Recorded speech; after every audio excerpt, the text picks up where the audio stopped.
आज है last lecture atomic structure का। टॉपिक है कॉन्फ़िगरेशन ऑफ आयन। ठीक है, समझते हैं कॉन्फ़िगरेशन ऑफ आयन। पहले इसका स्टेटमेंट लिख देते हैं, ठीक है ना, करना क्या होता है इसमें, फिर हम लोग बनाना सीखते हैं। नहीं तो पहले बनाना ही सिखा दे क्या? चलिए पहले बनाना ही सिखा देते हैं। तो 4 या 5 लाइन छोड़ दीजिए, 4 लाइन छोड़ दीजिए और यहाँ से लिखना शुरू कीजिए। देखिए आयरन का कॉन्फ़िगरेशन बताइए। 26, क्या ये एक्सेप्शन वाला है? नहीं। 1s2 2s2 2p6 बोलो, 3s2 3p6 4s2 बोलो 3d6। ठीक है। अच्छा ये याद कैसे रखना है, सब लोग समझ रहे हैं ना?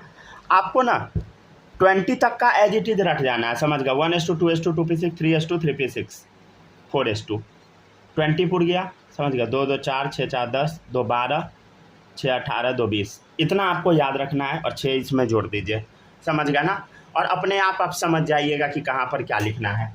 अब आपको क्या करना है समझिएगा। हम बोलेंगे कि आप लिख के दिखाइए Fe+2। हम आपको बोले थे कुछ चीज़ +2 लिखा है तो कितना इलेक्ट्रॉन निकालना है बोलो। +2 रहने पे हम क्या करते हैं बोलो, रिमूव करते हैं, और -2 रहने पे जोड़ देते हैं, ये तो सिखाए थे। तो देखो इधर अब +2 है तो 2 इलेक्ट्रॉन हटाना है, तो 2 हम हटाएंगे आउटर मोस्ट सेल से। किससे हटाएंगे बोलो? आउटर मोस्ट सेल से। तो देखो पहला है, दूसरा है, तीसरा है, चौथा सेल भी है। तो आपको 3D में से नहीं हटाना है, इससे हटाना है। 4s2 का 2 इलेक्ट्रॉन निकालना है, समझे? Fe+2 में तो क्या हो गया? 1s2 2s2 2p6 3s2 3p6 3d6, समझ गया ना। ये नहीं कि इसमें से निकाल दीजिएगा। मान लीजिए अगर ऐसा लिखा है Fe+3, अब तो 3 निकालना है सर, तो 2 इसमें से 4s2 में से निकलेगा। तो अब आप एक निकाल सकते हैं 3D में से, लेकिन एक ही निकालना है, समझ गया ना। तो कैसे निकालेंगे देखिए। 1s2 2s2 2p6 3s2, समझ गया ना। आगे देखिए 3p6 हो गया। अब 4s2 में से 2 इलेक्ट्रॉन निकाल देते हैं, एक इसमें से निकाल देते हैं, समझ गया ना, एक इसमें से निकाल देते हैं, ठीक है ना। अच्छा एक काम करें क्या, यहाँ पे एक और चीज़ लिख दे क्या, 4s0 3d5। एक सेकंड रुकिएगा।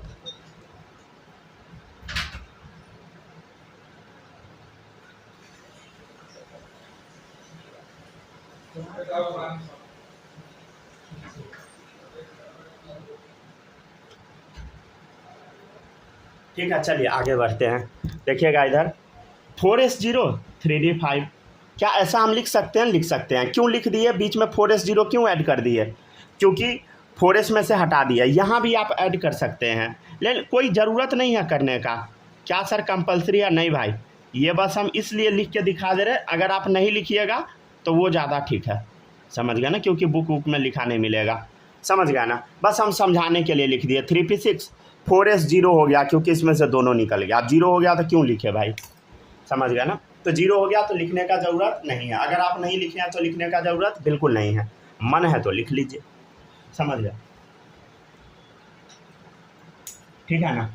क्या बुक में लिखा मिलेगा? नहीं मिलेगा, समझ गया ना। बुक में 4s0 नहीं मिलेगा लिखा हुआ, जैसे हम लिखे थे वैसा ही मिलेगा, ठीक है ना। चलिए देखिएगा अब और भी लिख के दिखाते हैं। कॉपर है 29, नहीं ज़रूरत है लिखने का, ठीक है ना। 1s2 2s2 2p6 3s2 3p6 4s1 3d10, ठीक है, समझ गए। अच्छा ये कॉपर वाला याद है ना, एक्सेप्शन, ठीक है ना। चलिए अगर आपके सामने ऐसा मिल जाए Cu+2, क्या करेंगे हम बताइए। Cu+2 मिल गया तो क्या करेंगे बोलो? 2 हटाना है, तो एक तो आपको हटाना पड़ेगा, किसमें से बोलो? अरे सर इसमें से हटाना पड़ेगा, फिर दूसरा इसमें से हटाना पड़ेगा। हटा के देख लेते हैं, देख लो सब लोग। 1s2 2s2 2p6 3s2 बोलो 3p6, क्या 4s0 लिखने का ज़रूरत है? नहीं, फिर भी लिख देते हैं अगर आपको दिक्कत होगा तो। 3D। अच्छा यहाँ पे कितना चढ़ा है, +2 है, तो एक यहाँ से निकला, एक यहाँ से निकल गया, तो 10 में से गया तो 9। समझे? तो हम निकाल किससे रहे हैं, देखिए इधर, ये नहीं कि हम जो सबसे लास्ट में उससे निकाल दिए, ना ना ना ना, ठीक है ना। निकाल हम रहे हैं आउटर मोस्ट सेल से। कहाँ से निकालना है बताइए, आउटर मोस्ट सेल से। तो रूल नंबर ए लिखिएगा, रूल नंबर ए पहले बता देते हैं। देखिए, first we have to write the electronic configuration of atom in its ground state. अच्छा, ग्राउंड स्टेट हम क्यों लिखते हैं, समझ पा रहे हैं सब लोग? ग्राउंड स्टेट मतलब वही ओरिजिनल वाला कॉन्फ़िगरेशन लिखना है, समझ गया ना। Now based upon the change, नहीं तो ऐसे लिखिए, बेस्ड अपॉन द चेंज नहीं है, चार्ज है। Based upon the charge present on the atom, atom पर जो चार्ज प्रेजेंट है, वी हैव टू रिमूव, या तो हटाना है या ऐड करना है electrons in its valence shell, ठीक है। और बताइए ऐड हम कब करते हैं बोलो, जब माइनस रहे। प्लस रहने पे हम क्या करते हैं, हटा देते हैं, समझ गए ना। तो सब हटाने वाला था, ठीक है, समझ आया।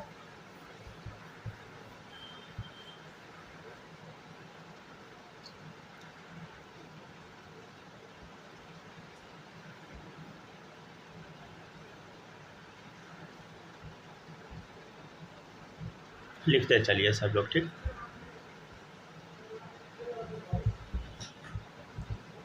आराम से लिखते चलिए।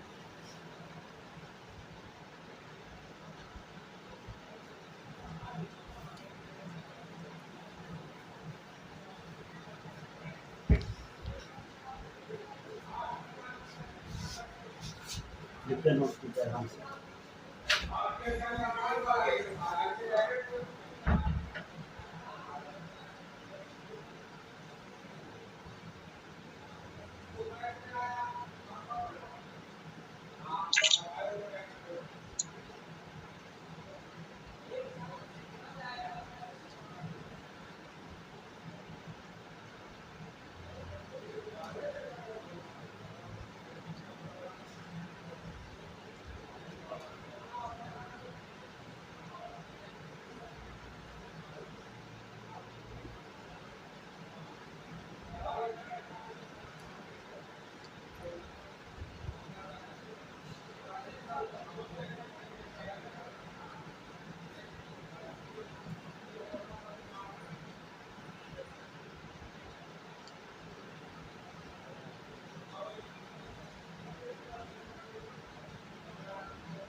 हो गया क्या, नोट कर लिए सब लोग? 1 मिनट से, ठीक है, चलिए अब देखिए आगे। 1 मिनट सर। हाँ हाँ लिखिए, बाहर थोड़ा काम चल रहा है, समझे। काम हो रहा है मतलब पाइप सब साफ हो रहा है। मेरे यहाँ भी छत पे चल रहा है। और वो पाइप गड़बड़, पॉटी वाला पाइप सब साफ हो रहा है, नाला वाला सब।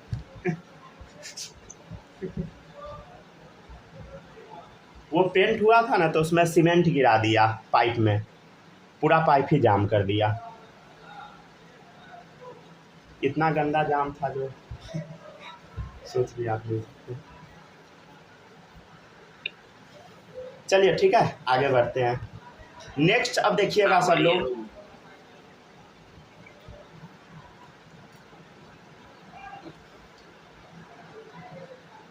हेडिंग डालिए रीजन फॉर एक्स्ट्रा स्टेबिलिटी। अच्छा लिख लिया ना सब लोग? Yes sir. ठीक है। Reason for extra stability of half and fully filled configuration देखिएगा सब लोग। चलिए समझते चलते हैं। देखिएगा हाफ फील्ड और फुल फील्ड वाला जो होता है ज़्यादा स्टेबल होता है। इसका मतलब हम क्या कहना चाह रहे हैं समझिएगा। देखिए इधर क्रोमियम का कॉन्फ़िगरेशन क्या था बोलो? 24 एटॉमिक नंबर है, 1s2 2s2 2p6 3s2 3p6 और 4s2 3d4 था। लेकिन ये हम काट दिए थे, समझ गया ना? ऐसा हम कट कर दिए थे। क्यों कट किए थे देखिएगा इधर। देखिए 4s2 वाले का अगर हम बनाते हैं ऑर्बिटल डायग्राम तो कुछ यूं बनेगा, ठीक है ना? देखिएगा इधर 1 2, ठीक है, 2 भर गया, 1 2 3 4। अच्छा एक चीज़ देखिएगा, ये फुल फील्ड है, हाँ सर ये ज़्यादा स्टेबल है, लेकिन ये हाफ फील्ड नहीं है, ये यहाँ पे खाली हो गया। फुल फील्ड मतलब समझते हैं ना? देखिए इसमें 2 भर सकता है, मैक्सिमम भर गया। इसमें अगर ये पूरा भरा रहता तो स्टेबल था, अगर ये हाफ फील्ड भी रहेगा आधा भरा हुआ मतलब यहाँ पर भी इलेक्ट्रॉन रहेगा, ज़्यादा स्टेबल होगा। समझ गया? तो अब हम बताइए क्या ये वाला ज़्यादा अच्छा लग रहा है कि नहीं आपको? देखिए इधर अगर आप गौर से देखिएगा तो आपको समझ में आएगा देख कर ही। रीजन आपको यहीं से मिल जाएगा, 1 2 3 4 5, ठीक है।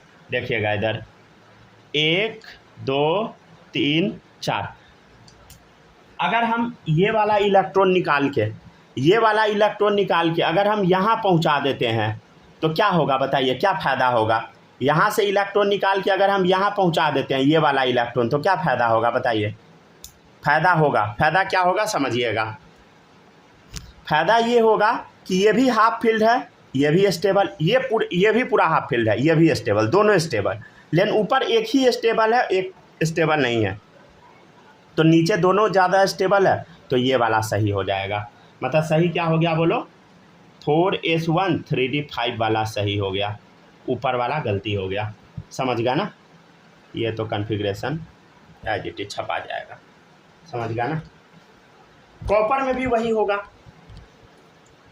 कॉपर में भी देखिए, कॉपर का कितना होता है बोलो? 29, याद है ना सबको? 1s2 2s2 2p6 3s2 3p6 4s2 3d9। गड़बड़ क्या हुआ देखो इधर, देखिएगा इधर 4s2 है, हाँ सर s2 तो दिख रहा है, तो देखो 4s2, अरे पेन चल क्यों नहीं रहा है? एक सेकंड, हाथ पे चल रहा है, कॉपी पर नहीं। रुकिए 1 मिनट बस वेट कीजिए। तो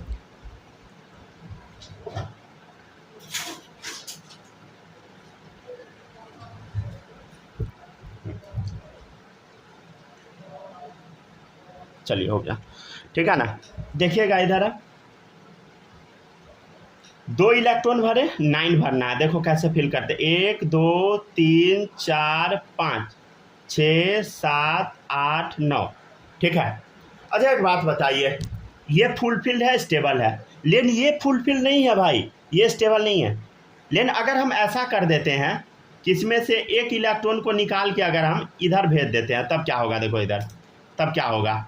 ये हाफ फील्ड स्टेबल, हाँ सर, और इधर देखो 9 इलेक्ट्रॉन पहले से था, 1 2 3 4 5 6 7 8 9, यहाँ से ये वाला इलेक्ट्रॉन आ गया, ठीक है 10।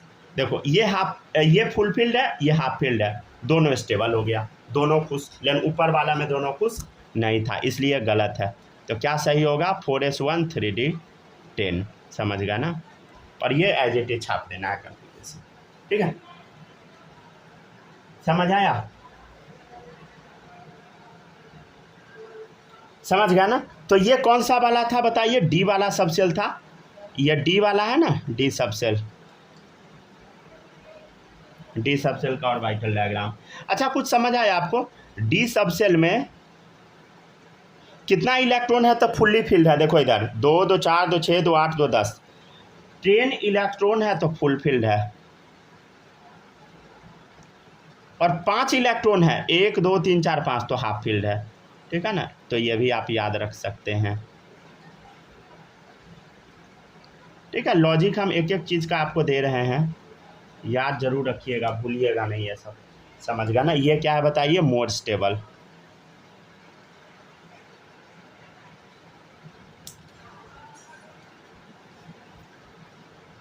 अब आपके दिमाग में ये आएगा कि सर हाफ फील्ड और फुल फील्ड क्यों ज़्यादा स्टेबल हो गया। मतलब आप बताएं ना कि हाफ फील्ड वाला फुल फील्ड वाला ज़्यादा स्टेबल होता है, आखिर वो क्यों ज़्यादा स्टेबल हो गया। तो इसका भी लॉजिक है, बताते हैं, बस 2 मिनट रुक जाइए, यहाँ तक लिखिए तब बताते हैं। दो कारण है इसका, समझ गया ना।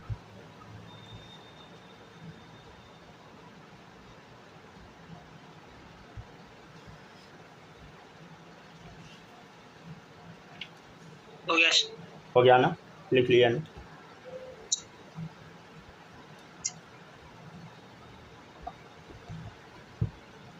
हो गया आप दोनों आदमी का। माही लिख ली, स्नेहा बोलो लिख लिए। Yes sir. ठीक है, स्नेहा आप लिख लिए, लिख लिए। चलिए अब देखिएगा, नेक्स्ट है आपका कॉपर तक तो हो गया। अब नेक्स्ट है reason for extra stability of half filled and full field.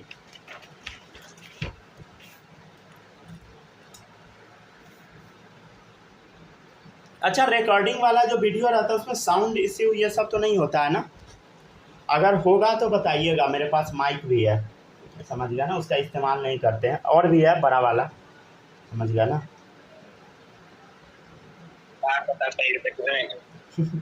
चले देखिए, रीजन अब आपको बताते हैं। Fully filled and half filled are more stable. इसके पीछे का रीजन क्या है देखो, नहीं तो ऐसे हेडिंग लिख लीजिए ना। रीजन पहला है, ऐसे रुक जाइए, हेडिंग भी डलवा दे क्या, हेडिंग डाल लीजिए, नहीं तो कहीं भूल जाइएगा। Fully field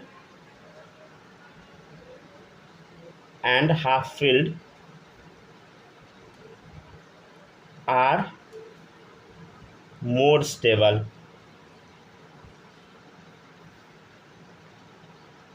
due to, reason क्या है वो आपको बताना है। ठीक है, रीजन है पहला एक्सचेंज एनर्जी, क्या है बोलो, पहला है एक्सचेंज एनर्जी। रीजन क्या है बोलो, पहला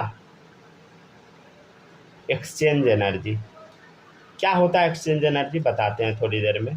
दूसरा रीजन है सिमेट्री।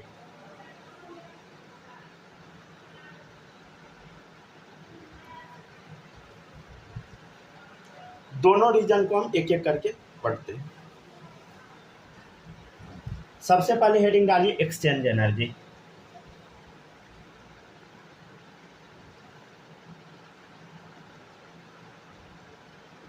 एक्सचेंज एनर्जी, ठीक है। हम जो आपसे पूछते हैं वो बताइएगा। सबसे पहले आपको बताना है D5 वाले का एक्सचेंज एनर्जी, ठीक है ना, D5 वाले का। अच्छा, एक्सचेंज एनर्जी मतलब समझते हैं ना, एक्सचेंज एनर्जी जनरेट कब होगा, ये जनरेट तब होगा जब इलेक्ट्रॉन एक्सचेंज करेगा, due to exchange of electron. ठीक है, इसका मतलब क्या है थोड़ा समझने का कोशिश कीजिएगा। देखिए D5 वाला है ना, देखिएगा इधर 1 2 3 4 5, ठीक है, 5 है। देखो 1 2 3 4 5, राइट, समझ गया ना, 5 है। D5 में कितना है बोलो, 5 है। हमको चेक करना है कि कितना एक्सचेंज पॉसिबल है। देखिए ये वाला इलेक्ट्रॉन कहाँ जा सकता है, यहाँ जा सकता है। यही पहला वाला इलेक्ट्रॉन कहाँ जा सकता है, यहाँ भी जा सकता है। यही इलेक्ट्रॉन कहाँ भी जा सकता है बोलो, यही इलेक्ट्रॉन बोलो,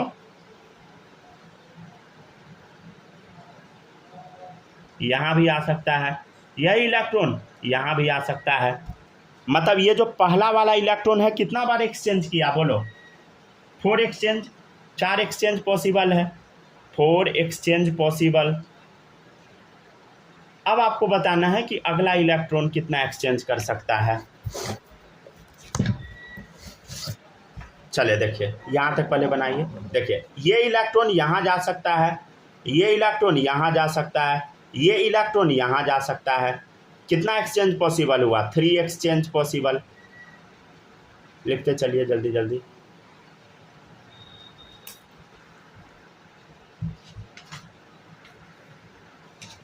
ये लॉजिक दिया है क्या एक्सचेंज एनर्जी वाला? शायद एनसीईआरटी में दे रखा है, इसमें नहीं है, मॉड्यूल में नहीं है, मॉड्यूल में नहीं है।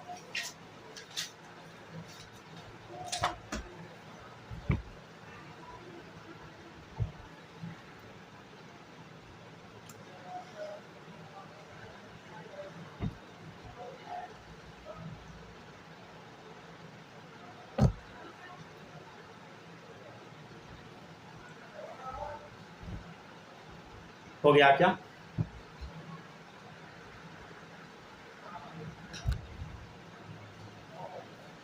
समझ गया ना? तो कितना एक्सचेंज पॉसिबल हुआ बताओ? 4 एक्सचेंज इसके केस में हुआ, ठीक है। ये वाला इलेक्ट्रॉन 3 जगह एक्सचेंज किया, 1 2 3। अच्छा ये इलेक्ट्रॉन कितना जगह करेगा? 1 2 2 जगह। ये वाला इलेक्ट्रॉन कितने जगह करेगा? 1 जगह। ये वाला कहीं नहीं। तो टोटल कितना हो गया बोलो? 10 एक्सचेंज पॉसिबल हुआ। कितना एक्सचेंज पॉसिबल है बोलो? 10 एक्सचेंज पॉसिबल, ठीक है। 10 बार एक्सचेंज पॉसिबल है। समझ गया ना? अब हम आगे का बताते हैं। समझ गया ना? अच्छा एक चीज़ और याद रखिएगा, जब भी एनर्जी जनरेट होता है, जब भी एनर्जी जनरेट होता है, GENERATE, स्टेबिलिटी इंक्रीज हो जाता है, ठीक है। एनर्जी जब भी जनरेट होता है स्टेबिलिटी बढ़ जाता है, राइट। समझ गया ना?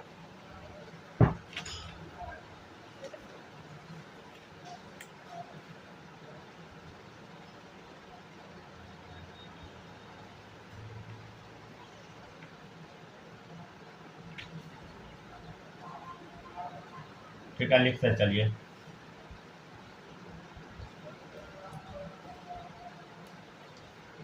नेक्स्ट है, अच्छा पहला हम किसका चेक किए थे? D5 का एक्सचेंज एनर्जी ना चेक किए थे।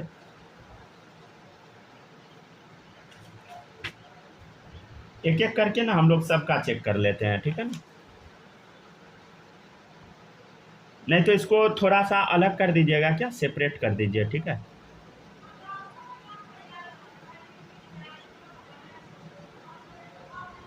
ठीक है, ये हो गया D5 वाले का। और सेपरेट अगर अच्छे से करना चाहिएगा तो यहाँ पर भी सेपरेट कर दे सकते हैं।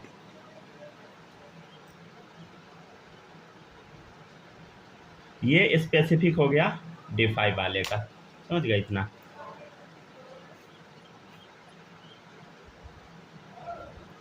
ठीक है, अब हम आपको बताते हैं D4 वाले का। D4 वाले में क्या क्या पॉसिबल है? D4 वाले का चेक कीजिए, देखिए इधर 1 2 3 4 5 डब्बा, देखो 1 2 3 4। अच्छा बताइएगा कितना एक्सचेंज पॉसिबल है, ठीक है ना? एक्सचेंज, अच्छा एक्सचेंज का मतलब समझते हैं ना सब लोग? एक्सचेंज का मतलब समझते हैं ना? अरे यहाँ से निकल के यहाँ जाना, तो ये निकल के यहाँ भी आएगा, समझ गए ना? एक्सचेंज मतलब तुम यहाँ जाओ और तुम यहाँ आ जाओ, समझ गए ना? ये होता है एक्सचेंज का मतलब। ये हम सोचे थे कि आपको पता होगा, समझ गए ना? एक्सचेंज का मतलब क्या होता है, समझ पा रहे हैं ना? देखो ये यहाँ से निकल के यहाँ गया तो ये निकल के यहाँ आ गया, समझ गया ना? ये निकल के यहाँ से यहाँ गया तो ये यहाँ आ गया, ये निकल के यहाँ गया तो ये भी यहाँ आ गया, समझ गया ना? ठीक है, ये निकल के यहाँ गया तो ये यहाँ आया, ये निकल के इधर गया तो ये इधर आ गया, समझ गया ना? ठीक है, फिर ये निकल के यहाँ जाएगा, समझ गया? तो कितना एक्सचेंज पॉसिबल हुआ? 3 ऊपर में 2 नीचे, तो 3 + 2 और 1 ये भी कर लेगा एक्सचेंज, समझ गया ना? अब गंदा क्यों करे कॉपी। कितना एक्सचेंज पॉसिबल है बोलो? 6 एक्सचेंज पॉसिबल है। तो अब बताओ D5 वाला ज़्यादा स्टेबल की D4 वाला? ऑब्वियसली D5 वाला। क्यों? क्योंकि 10 एक्सचेंज पॉसिबल है, ठीक है ना? क्यों बोलो? क्योंकि यहाँ 10 एक्सचेंज है, और एनर्जी जनरेट होता है एक्सचेंज होने के बाद, और स्टेबिलिटी इंक्रीज हो जाता है, समझ गया ना।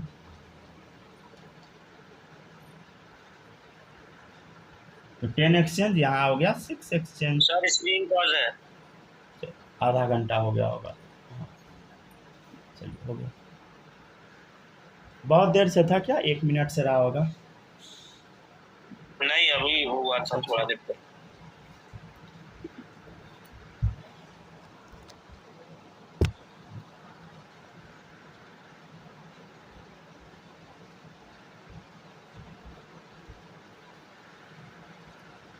समझ गया ना। तो कौन जीता बोलो, D5 वाला जीत गया। तो ये एक्चुअल कारण है कि D5 वाला ज़्यादा स्टेबल होता है, समझ गया ना। तो D5 क्या है बताइए, मोर स्टेबल। ठीक है, एक्चुअल रीजन। सर हल्का ऊपर कीजिएगा कैमरा।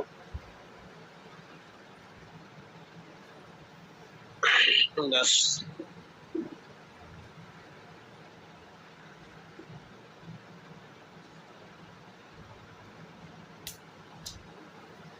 छूटा हुआ है क्या आप लोग का, देख लीजिए एक बार, चेक कर लीजिए।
हो गया क्या?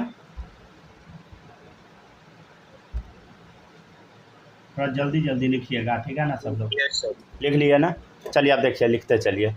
अब देखिएगा, D4 वाला का तो बता दिए, D4 वाला से ज़्यादा स्टेबल कौन है, D5 वाला। क्यों है, समझ गया ना। Due to exchange of electron, due to exchange of electron, due to exchange of electron, ठीक है। More energy generate,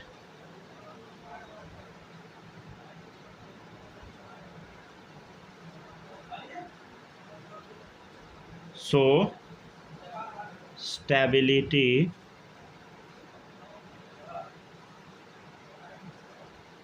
of D5 increases, ठीक है ना। इसी वजह से स्टेबिलिटी D5 का ज़्यादा होता है, समझ गया ना। अच्छा एक चीज़ और पूछते हैं हम आपसे, यहाँ तक पहले लिख के रेडी कीजिए जल्दी से, तब लिखेंगे आगे D6 वाले का। एक एक करके हम लोग सबका चेक कर लेते हैं, D6 वाले का भी देख लेते हैं, ठीक है। चलो बना के देखते हैं। 1 2 3 4 5, देखो 1 2 3 4 5 6, समझ गया ना, ठीक है। अब देखिएगा, देखो कितना एक्सचेंज पॉसिबल है, पहले यहाँ तक लिखिए तब बताएंगे।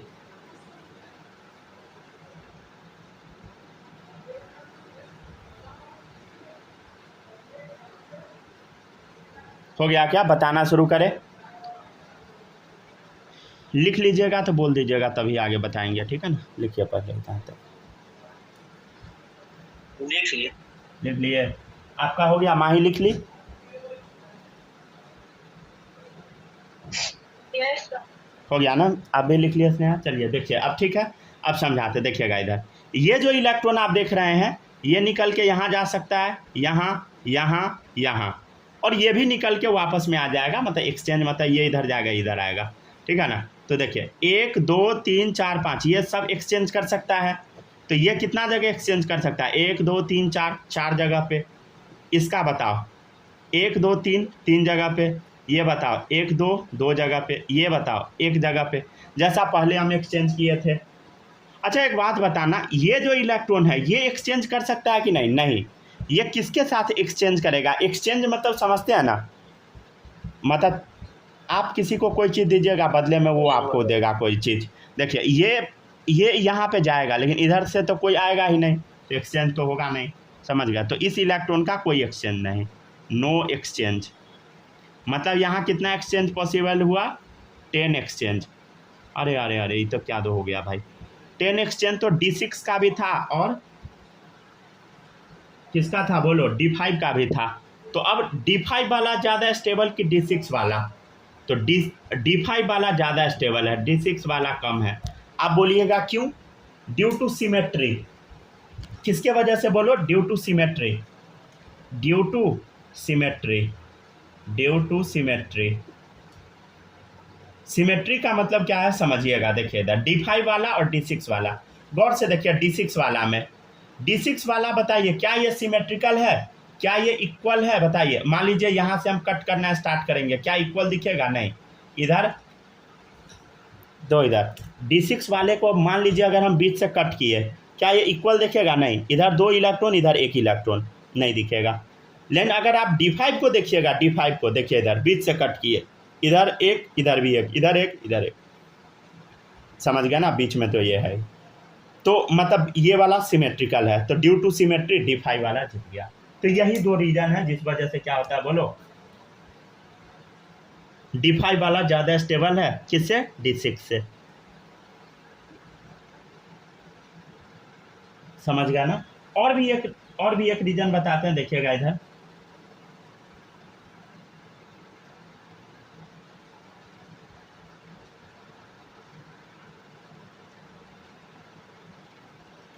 ठीक है ना? तो D5 वाला D4 D6 दोनों से ज़्यादा स्टेबल है। और भी एक है, बताते हैं, रुक जाइए। ये याद है क्या आपको? D10 वाला जो होता है ये D9 से ज़्यादा स्टेबल है, ये भी हम आपको याद करवाए थे। ऐसा क्यों होगा?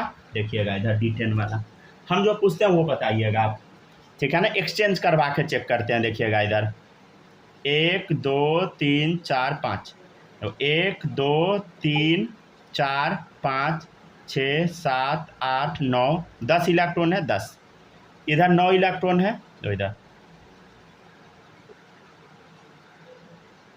तो 1 2 3 4 5 6 7 8 9।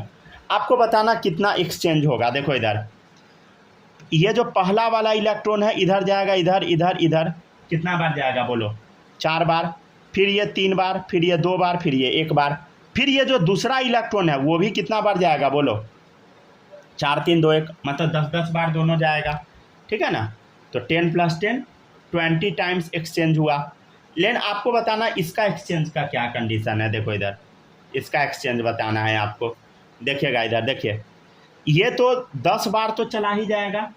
अरे ये 10 बार जाएगा ना भाई। देखो ये जो पहला वाला है 5 गो फिल है तो 10 बार जाता है।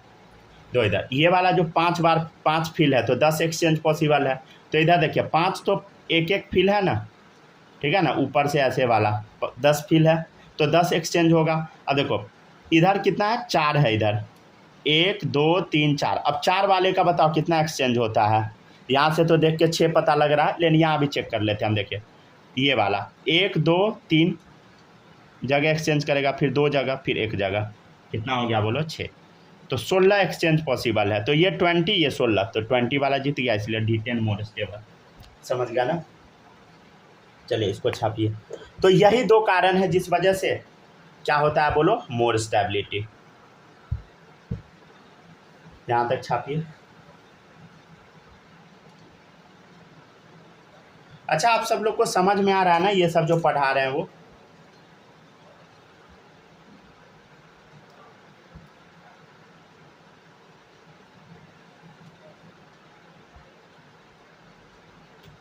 पहले छापिए यहाँ तक। वीडियो कटा हुआ है क्या? हाँ,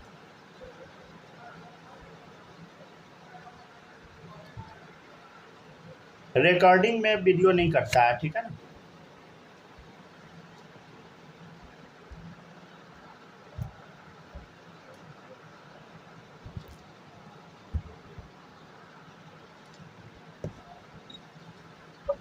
आ गए सर। चलिए बहुत अच्छा।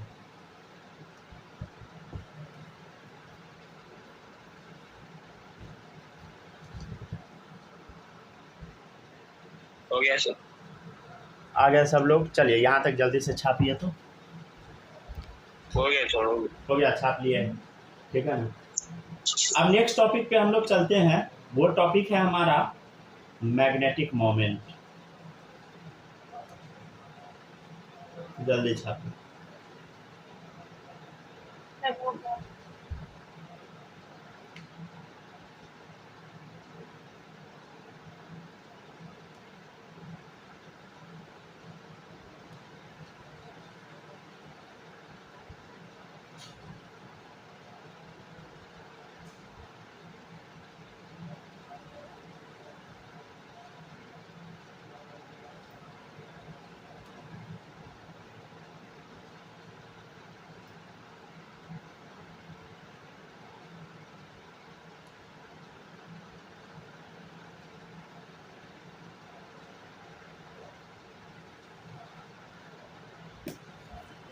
हो गया, लिख लिए? माही लिख ली?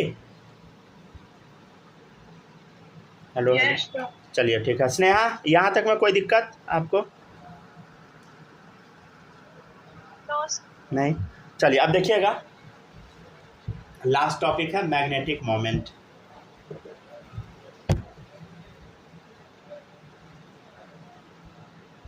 बस थोड़ा देर और चलेगा, परेशान नहीं होइए, थोड़ा देर बस और,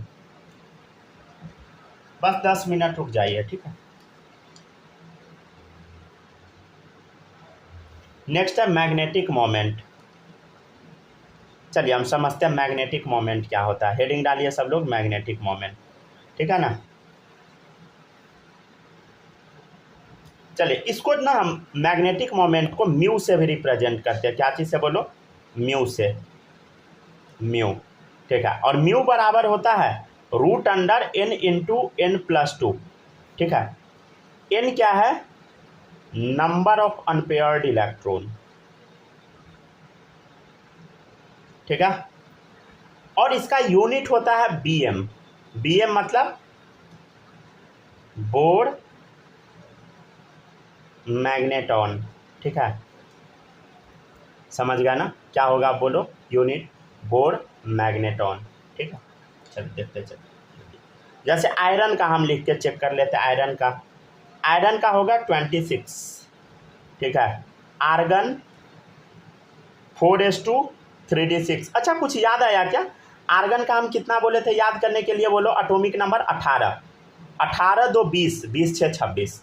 आर्गन का कितना होता है बोलो? Atomic number 18। याद आया? 18, ठीक है ना। आर्गन का कितना होता है बोलो? 18 एटॉमिक नंबर। तो 18 इधर भर गया, 2 20 6 26। समझ गया ना? यहाँ 18 क्यों लिख दिया? एटॉमिक नंबर डाल दिया ताकि आप लोग अगर भूल जाए दिक्कत ना हो, ठीक है ना। चलिए अब जो हम आपसे पूछ रहे हैं वो आपको बताना है, ठीक है ना। अब इसका हम लोग डायग्राम बना लेते हैं। 3d6 वाले का डायग्राम बनेगा, देखो। और बताइए कितना अनपेयर्ड इलेक्ट्रॉन है। अनपेयर्ड मतलब समझते हैं ना, जो जोड़ा में नहीं है। दो इधर 1 2 3 4 5 6 इलेक्ट्रॉन फिल कर दिए। बताइए कितना अनपेयर्ड इलेक्ट्रॉन है जो जोड़ा में नहीं है? 1 2 3 4 जगह इलेक्ट्रॉन कैसा अनपेयर्ड है? 1 2 3 4। तो यहाँ पे n बराबर क्या आ गया बोलो? n बराबर आ गया 4। तो म्यू बराबर क्या आएगा? म्यू इसको पढ़ते हैं, क्या पढ़ते हैं? म्यू। म्यू कैसे लिखते हैं? थोड़ा लिखना सीख लीजिएगा, प्रैक्टिस कर लीजिएगा कुछ ऐसे, ठीक है ना। म्यू ऐसे लिखते हैं, ठीक है। क्या होगा देखो इधर, n का वैल्यू 4 पुट करते हैं। 4 है ना, 1 2 3 4 अनपेयर्ड इलेक्ट्रॉन, तो 4 पुट करो। 4 × 4 + 2 कितना हो गया? √24। √24 मतलब 4.9 bm। bm मतलब बोर मैग्नेटॉन, ठीक है।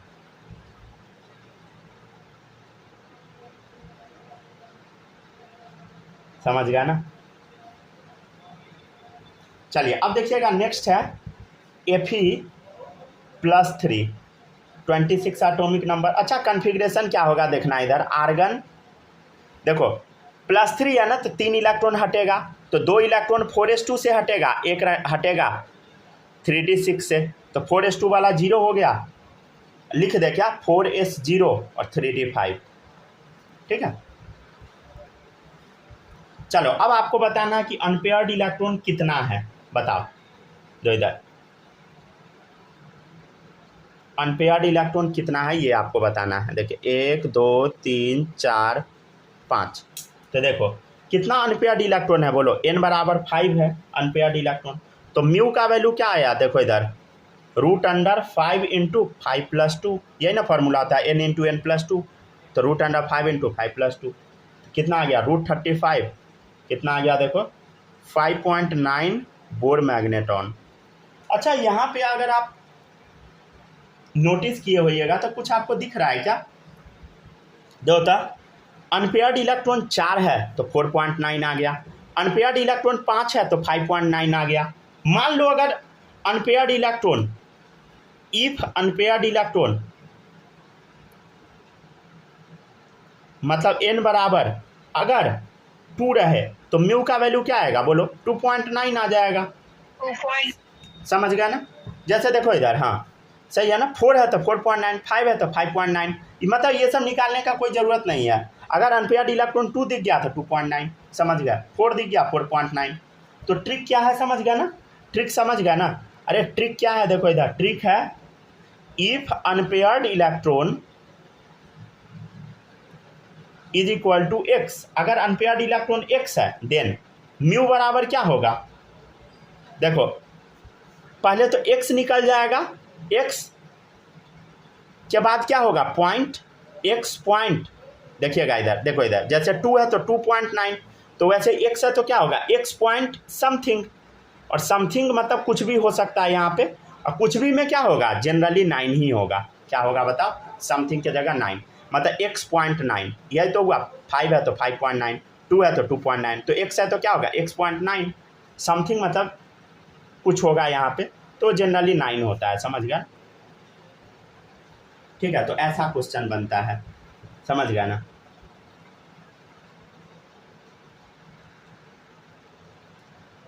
देखिए अगर हम आपसे पूछेंगे, देखिए अगर आपसे ऐसा क्वेश्चन हम पूछ देंगे कि अगर दिया है म्यू बराबर 3.95, म्यू बराबर दे दिया, मतलब मैग्नेटिक मोमेंट आपको दे दिया 3.95, अब आपसे पूछ रहा है देन बताओ, देन n बराबर क्या होगा, then n is equal to what, n समझते हैं ना, number of unpaired electron, unpaired electron कितना होगा बोलो। तो अगर आप रूल से निकालिएगा तो फॉर्मूला पे पुट करना होगा, फॉर्मूला क्या होता है, देखो इधर फॉर्मूला होता है म्यू बराबर √n × n + 2, म्यू का वैल्यू कितना दिया है 3.95 बराबर √n का वैल्यू नहीं पता हमको n + 2, समझ गया ना। अब आप बनाते रहिए, अब मान लीजिए आपको ऐसा करना होगा, अगर रूट को हटाना है तो दोनों साइड स्क्वायर करना होगा, समझ गया ना, स्क्वायर कीजिए फिर रूट हटेगा, तो इतना आ गया। अब इसको सॉल्व कौन करेगा बताइए, सॉल्व कैसे कीजिएगा, सॉल्व तो कर नहीं पाइएगा, समझ गया ना, कर भी लीजिएगा तो बहुत टाइम लग जाएगा। तो इसका ट्रिक क्या है, कुछ नहीं, नंबर ऑफ अनपेयर्ड इलेक्ट्रॉन बताना है ना, कुछ नहीं होगा, आपको सीधे बता देना है कितना 3 होगा, क्यों, देखो n बराबर 3 होगा तभी तो 3.95 आएगा म्यू का वैल्यू, वही तो बताए हैं। अगर अनपेयर्ड इलेक्ट्रॉन x है तो x पॉइंट समथिंग, मतलब समथिंग की जगह 9 ही रहेगा, तो 3 होगा अनपेयर्ड इलेक्ट्रॉन तभी तो 3.95 होगा।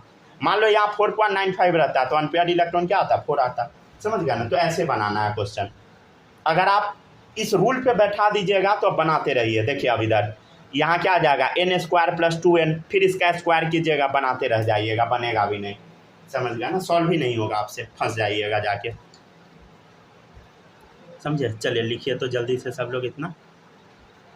अब हम लोग हैं लास्ट पे, हो गया, लिख लिया, चलिए गुड। अच्छा वो हाँ पूरा लेक्चर आप लोग का अपडेट हो गया है, ठीक है ना, जितना भी वो टाइटल वगैरह डालना था सब हम डाल दिए हैं, समझ गया ना। अब आपको मिल जाएगा, नोट्स अभी भेजेंगे थोड़ी देर में, नोट्स आज चैप्टर कंप्लीट हो जाएगा तो अभी भेज देंगे, ठीक है ना। अगर दिक्कत होगा तो बताइएगा, समझ गया ना कुछ भी। देखिएगा magnetic moment 6.2 93 bm is given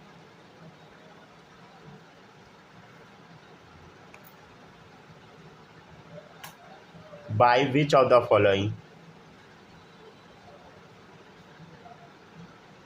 आपको बताना मैग्नेटिक मोमेंट 6.93 किसका हो सकता है। पहला ऑप्शन है टाइटेनियम, दूसरा है निकल, तीसरा है क्रोमियम, चौथा है एमएन मैंगनीज।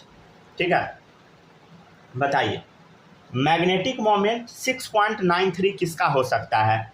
अरे सर मैग्नेटिक मोमेंट क्वेश्चन में दिया है 6.93, मतलब एन का वैल्यू क्या होगा बोलो 6, मतलब अनपेयर्ड इलेक्ट्रॉन कितना होगा बोलो, नंबर ऑफ अनपेयर्ड इलेक्ट्रॉन 6 होना चाहिए, मतलब अनपेयर्ड इलेक्ट्रॉन कितना होना चाहिए बोलो 6 होना चाहिए। किसका होगा अनपेयर्ड इलेक्ट्रॉन 6, चेक हम कर लेते हैं, बस यही तो चेक करना है। ठीक है, चलिए यहाँ तक पहले छापिए तब दिखाते हैं किसका होगा।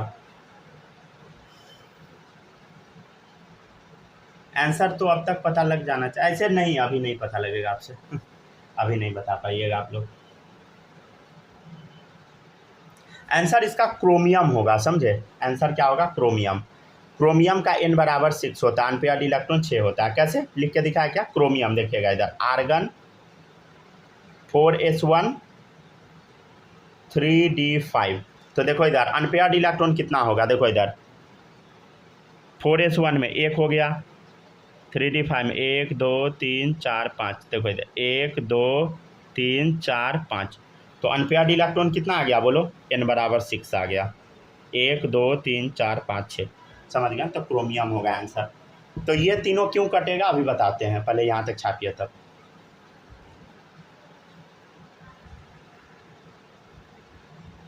सर हो गया, लिख लिया ना सब लोग, जल्दी से लिख के कंप्लीट कीजिए तब। हो गया बालक, छाप लिए।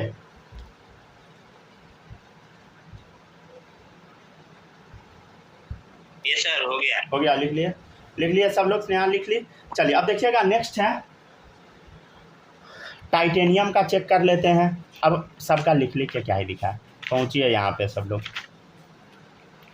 दो टाइटेनियम में बताओ कितना अनपेयर्ड इलेक्ट्रॉन है टाइटेनियम में, दो 3d2 है, तो डी में कितना भरता है बोलो, 5 गो डब्बा होता है, तो 2 डब्बा, मतलब समझ रहे हैं ना, 4s2 3d2 लिख दे क्या कन्फिग्रेशन, लास्ट वाला बस लिख देते हैं।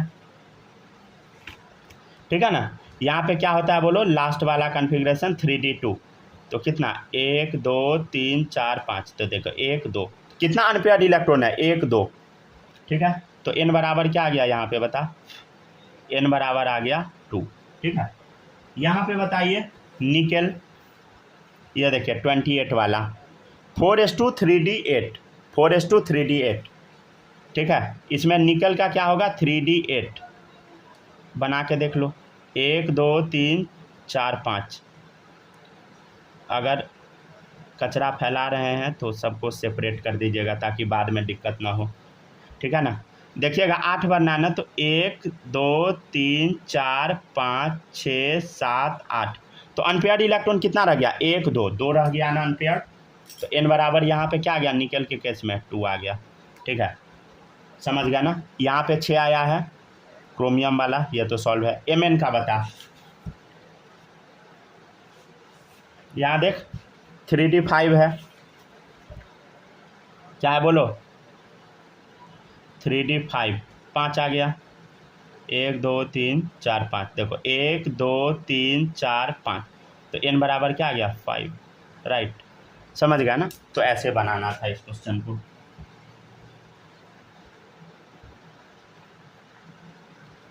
अब हमारे बीच एटॉमिक स्ट्रक्चर नहीं रहा। ठीक है, छाप लीजिए सब लोग। ठीक है, एटॉमिक स्ट्रक्चर फाइनली आपका ख़त्म हो गया। ठीक है ना, थोड़ा लंबा चैप्टर था, समझ गया ना, पूरा अच्छे से पढ़ाए हैं, पूरा डिटेल में कराए हैं, समझ गया ना। ठीक है, जितना मैक्सिमम हो सकता था ना उतना हम पढ़ाए हैं आपको। ठीक है ना,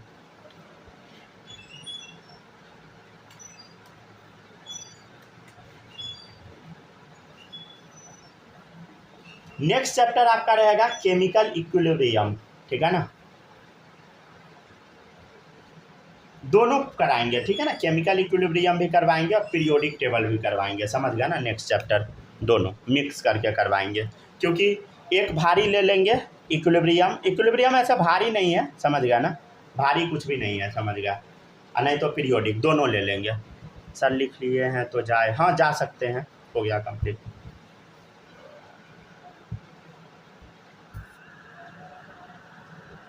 ठीक है, रिकॉर्डिंग ऑफ कर देते हैं आप।